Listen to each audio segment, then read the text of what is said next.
Josh here again, and this is my review of Living Dead in Dallas, the sequel to Dead Until Dark, Charlaine Harris's first novel in the Southern Vampire Mystery series, otherwise known as True Blood to viewers of the TV show True Blood from HBO. How does this book stack up to the first novel, this being the second part in my Sookie Sackhouse coverage? Let's find out. First off, the story, I want to say right up front, I am very divided on. For one, it's basically two separate stories jammed into one book, whereas I think either one of them could have been a full novel in themselves. And this is where I think the kind of beach read length of these novels is really kind of hampering the tale, because Sookie is much better in this novel. She's still a little wavy, but she's at least a little more certain. She's not always doubting herself, and moreover, she's not quite as much of a bitch. And I mean, let's face it, she's a likable heroine, don't get me wrong, but in the first book she did come off as a little bitchy, a little too snap-minded. She kept changing her mind about everything. Regardless, like I said, this is two stories in one. The first deals with, and I'm not really spoiling a whole lot here because it is revealed in a few pages, another supernatural entity that enters the mix, and that story takes place at the beginning of the novel and at the end of the novel. About to 100 pages, no, probably less than that, maybe. Anyway, about 80 to 100 pages of a 250 so page book. Now, the problem is, the story that it transitions to in the middle of the book is vastly more entertaining than this beginning and end story.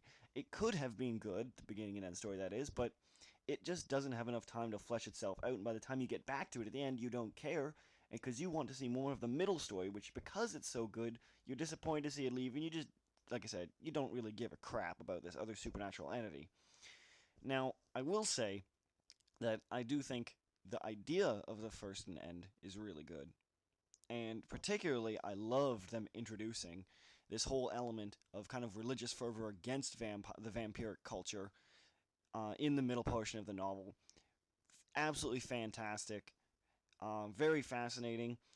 Very thrilling. It kept me going almost the entire time. Gets really dark. It does bring more supernatural entities into the mix, and I think that it actually works in this portion because there's a lot more played into it, and it starts to feel more like a fantasy novel rather than just kind of a horror romance.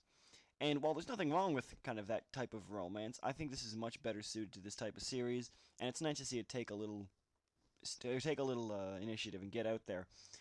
Otherwise, Bill is much more detailed, and the only thing I gotta say I didn't like was that a lot of the characters from the town itself were really pushed aside, because the middle portion all takes place outside of the main area, and the beginning and end, like I said, there's just really not time to flesh out the story, and especially so, less time to flesh out the characters. The only one that really gets any kind of screen time is Andy, who does a decent job, but suffers from just being in a general poor storyline. It's not the worst book I've ever read, don't get me wrong, I'm not trying to give off that opinion, but it functions much better as parts than it does as a whole. I think either one of these, if Harris had split them up, could have been really fantastic. But as it stands, it's just a mostly entertaining book. I did like it better than the first one, because that middle portion is just so good. But be warned that it is really fractured and kind of poorly planned out. Otherwise, the writing is just about the same as the previous one, and the only thing I have to say on that is that it can be a little fluffy at times, not a huge amount of depth, but that is somewhat remedied by the second portion's exciting nature. Any facts you are given light to do really enhance your enjoyment of the story, that is. So, should you pick up Living Dead in Dallas? Yes, you should.